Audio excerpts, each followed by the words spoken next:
Morning, જય શ્રી કૃષ્ણ, જય માતાજી. સ્વાગત છે તમારા બધાનું મારા એક ફ્રેશ વિડીયો બ્લોગમાં. આજની દિવસની શરૂઆત થઈ જાય છે બપોરે 12:30 વાગે. રસોઈ ઓલમોસ્ટ તૈયાર કરી દીધી છે. આજે બુધવાર છે એટલે મગ અને ભાત બનાવ્યા છે. મગ મૂકી દીધા છે. થોડા એવા કઠણ લાગતા હતા ને એટલે ફરીવાર એક સીટી પાડી દઉં અને ભાત તૈયાર થઈ ગયા છે. કચુંબર બનાવીને તૈયાર કરી દીધો. એકલી રોટલી કરવાની બાકી છે. ઘર તો ચોખ્ખું કરી દીધું છે મેં મસ્ત. સાહેબ આવ્યા હતા તે સાહેબ હાલ જ પલંગમાં બેસીને કોકલા કશાકનું પ્લેમ્ફલેટ જાહેરાતો હવે વેકેશન પડ્યું ઉનાળાનું એટલે પ્લેમ્ફલેટ લાવી ગમે તેની જાહેરાતનો કાગળિયો આવ્યા છે. સાહેબ લઈને આવ્યા છે તો જો મૂક્યો અહીંયા અને ઘડિયાળમાં વાગી ગયા છે કમ્પ્લીટ 12:30 અને બહારની વાતાવરણ બતાવું. હા હા હા હા તો તમે જોઈ શકો છો જેટલી ભયાનક ગરમી.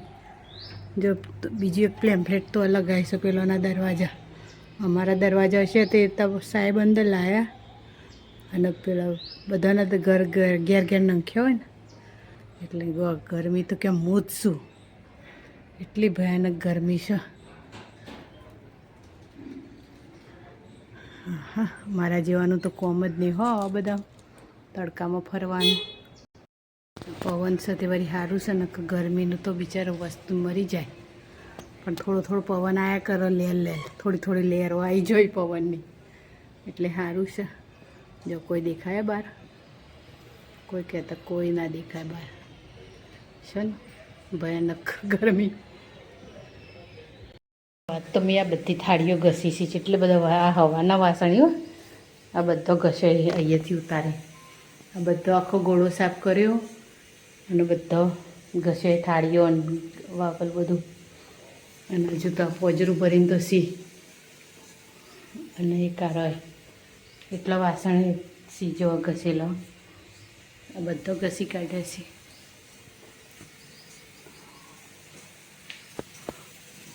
આ ઘડિયાળ થોડી પાછળ છે એટલે એમાં 12 ને 23 થઈ ગયો. પેલી ઘડિયાળમાં 12 ને 35 થઈ ગયા અને કોયલ બોલે છે એવી 12 જોવા મસ્ત બોલે છે 12. પણ હું વિડીયો ઉતારવાનું ચાલુ કરું એટલે પણ બંધ થઈ જાય અને આમ પાછી બોલતી હોય છે ને એવું બધું હોય છે. આમ કેટલું એ બોલતી હોય છે જેવું મોબાઈલમાં ચાલુ કરું ને એટલે તરત બંધ થઈ જાય છે.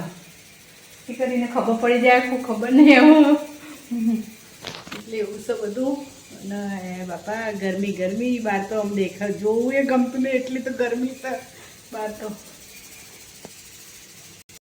તો આયા જ કરે છે જો ના આવે ના આવે એટલે તો ભરપૂર આયા જ કરે. ના ભાત ધોયા હતા તે ચોખ્ખા અંદર ધોરણે બેસીને રોજ ધોઈએ છીએ તો રોજ આવું થઈ જાય અંદર વાસણ એવું ઘસે ને એટલે દોયડા ને એવું. સોદનાના 7 વાગી જશે 7 અને આપણી તૈયારી થઈ જશે હવે બગીચામાં જવાની. જોવું જવાય તો જવું ને કે નહીં જવું કોઈ જવાશે તો જ જવું કારણ કે 7 વાગી જાય જ. કપડો સાહેબનો લેગો ને એવું થોડું ફાટ્યું હતું એ થોડું સિલાઈને મારી એમાંની મારે 7 વાગી ગયા. હવે જવાય જવું ને કે ના એ જવું કોઈ નક્કી નહીં. જાય તો તમને બતાવે નહીં જવું તો એ નહીં બતાવે. બાજુવાળાનું ઘર કેટલું ચોખ્ખું થઈ ગયું મસ્ત થઈ ગયું. હવે એકદમ ચકાચક કરી દીધું વાળીને ચોખ્ખું કરી દીધું પછી હવે સારું લાગે છે પણ એકદમ ચોખ્ખું. અને તો બગીચામાં આ છોડ ચેવડો મોટો થઈ ગયો જોજો ચેવડો હતો ચેવડો મોટો. અને આકાશમાં તો જો ચાંદામાં આવી ગયા છે.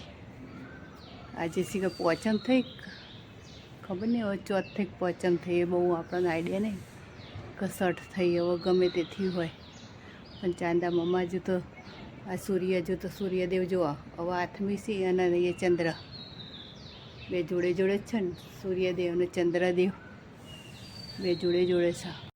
લક્ષુભાઈ જય શ્રી કૃષ્ણ. જય શ્રી કૃષ્ણ. કેવું બેટા કહો. મોજા પહેરીને રેડી થઈએ જવા. હજુ નાસ્તો કરવાનો હોય ને પાછો નાસ્તો કરવાનો જો 8 ને 10 થઈ જશે. કેવું છે જિંદગીમાં? કોઈ નહીં ઊંઘ આવે હજુ ઊંઘ ઓછી થઈ જાય સારું રહે. ઊંઘ ઓછી નહીં થતી નહીં, પણ રાતે તું જાગી પછી મોજા ફાટી જાય. ફાટી જાય હવે બીજા નવા લાવવા પડશે. નવા લાવી દેવાના હવે. હા હેડો નાસ્તો કરી લો જો હેડો દા. સોદનારા 6 વાગી 6:30 થઈ ગયા છે અને હું જવાની તૈયારી કરું છું બગીચામાં. એટલે હવે બગીચામાં જઈએ, પણ એક ટેન્શન છે કે સાહેબ એવાનો મોબાઈલ ઘેર ભૂલીને જઈએ. તો એવાનો મોબાઈલ હવે ઘેર ભૂલીને જઈએ. હવે હું જો બગીચામાં જતી રહું તે લેવા આવશે તો તકલીફ પાછી. એટલે હવે શું કરું ને શું ના કરું એવું તક થઈશું. એટલે જોઈએ જવાય તો જવું ને કે ના એ જવું, પણ જવું તો સજ બહુ દાડા થઈ જાય બગીચામાં જે. એટલે આજ તો જવું જ છે. આ ટીપોઈ પર મૂકીશું એટલે સાહેબ લઈ જશે એવાનો મોબાઈલ. જો અરે ઓલાનું બચ્ચું હોય ને એવું છે. આ ચોકથી ઉડીને આવી ગયું લાગે છે. ઉડી ગયું. કઈ પક્ષી છે જરા કોમેન્ટ કરીને કહેજો. અમારા તાર ઉપર બેઠ્યો કપડાં સુકવવાનો તાર છે ને એના એક પક્ષીનું નામ કયું છે એ ખબર નહીં મને. અજવાળું ઓછું અમારા ઘરે રહે પેલું મેટરનું હોય ને એકડ એક ઝાડ છે ને એકડ જોજો કેટલો ફૂલ આવે. એટલું પીળું પીળું દેખાય ને, જે પીળું પીળું દેખાય ને એ બધા ફૂલ છે. એ ઝાડને જેટલો ફૂલ આવે જો સન જેટલો ફૂલ આવ્યા બરાબરનો. અને એટલું મસ્ત લાગે છે ને આમ દેખાવામાં. તો કેટલું દૂર છે જોજો. આ તો મેં ઝૂમ કરી છે એટલે દૂર જેટલું છે મારા ઘરથી. આટલું દૂર છે એ આટલું. આમ હું ટોકો રહે ને મારી ચોકડી રહી એટલેથી આટલે ઝૂમ કરી. આ બધા પીળો પીળો ફૂલ છે બધાય. એટલો મસ્ત લાગે છે ને સરસ મસ્ત લાગે છે બધા. મોટું દેખ અમારી બેનપણીનું ઘર એની બાજુમાં આવ્યું. આ ઝાડ રે એની બાજુમાં આવ્યું મારી બેનપણીનું ઘર. અને આ રે આ ચંપોઠી ડીકણ જે બગીચામાં જવાનો રસ્તો છે એટલે એ થઈને બગીચા વધનારા 6 વાગ્યા ને 6:15 થયા તો આવ્યા. એ તો પ્લાસ્ટર તો એટલું લાઈ જેવું છે ને ગરમ ગરમ બળાય ને એવું છે પ્લાસ્ટર તો. ઝાડના કેવા ફૂલ આવ્યા છે, મસ્ત મજાના ફૂલ આવ્યા છે ને. અને કયું ઝાડ કહેવાય કોમેન્ટ કરીને કહેજો. પણ કેટલું મસ્ત ફૂલ આવ્યા છે આનો. ઉનાળામાં તો પેલું પાનખરા ઋતુમાં તો બધો પોદળો ખરી જતો, એટલો ફૂલ જ રહેતો. હવે પોદળો આવ્યા છે નવો.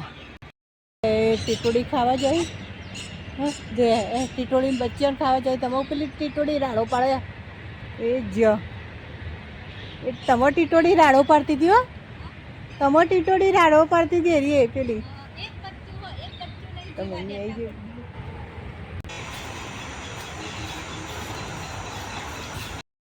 ઘેરથી હવે હેડી હું મારા ઘેર. અંધારું થઈ ગયું અને હવે હેડી હું મારા ઘરે. તો ચાલુ નહીં થાય ને ગમ તો અજવાળવું હોય પાવ સ્ટ્રીટ લાઇટો ચાલુ થઈ જાય ને એટલે તો.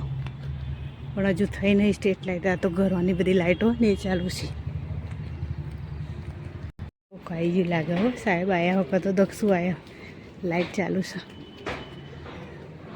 સાહેબ આવ્યા લાગી છે મોબાઈલ લેવા. આ એક્ટિવા પડ્યો. સાહેબ જશે અડધું બાયણું ખોલ્યું. કોણ ચાલ્યા ઘરમાં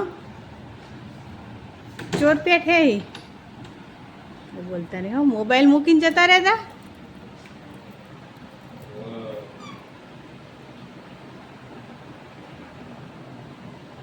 સાત વાગે ચા પીવા.